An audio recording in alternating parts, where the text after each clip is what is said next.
दोस्तों नमस्कार। मल्टीप्लायर का काम शुरू करने से पहले मैंने एक किताब पढ़ी थी।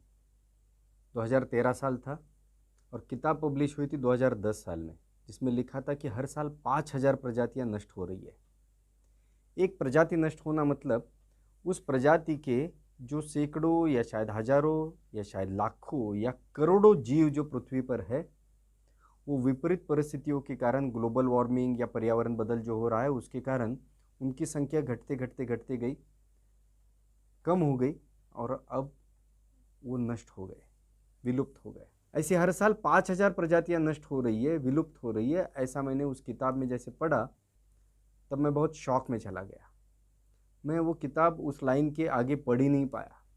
अगला एक दिन 2 दिन में बहुत ज़्यादा दुखी अवस्था में था। और जैसे इसके पीछे के कारण समझते गए तो उसमें एक बहुत बड़ा कारण रासायनिक खाद और दवाइयाँ जो खेतों में छिड़की जाती है वो ज़मीन में तो पहुंच जाती है, अनाज के माध्यम से हमारे अंदर भी पहुंच जाती है, कैंसर पैदा कर देती है, लेकिन साथ में वो ज़मीन, हवा, जल सभी तरफ पहुंचकर वो विषैली दवाइयाँ पूरा माहौल विषैला बना देती है। ये पानी पीने वाले ये जो बाकी जीव जंतु और पंछी है उनके अंदर वो जहर पहुंच जाता है और ये तमाम प्रजातियां धीरे धीरे नष्ट होती जाती है।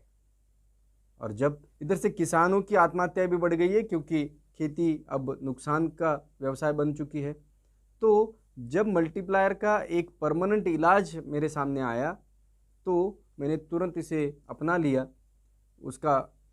उसके रिजल्ट देख लिए, उसका परीक्षण कर लिया और इसे मैंने तुरंत अपना लिया।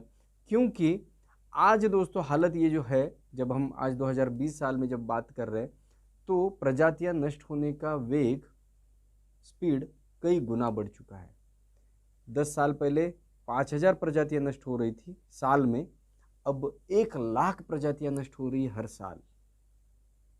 ये बहुत भयावह है, 20 गुना रेट बढ़ चुका है। बहुत ही चिंताजनक बात, बहुत ही चिंताजनक बात है ये। क्यों?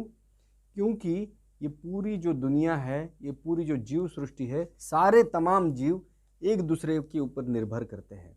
आज मधुमक्खी अगर निकल जाती है तो मानव जाति अगले 4 साल के अंदर विलुप्त हो जाएगी, क्योंकि हमको खाना कहाँ से मिलेगा।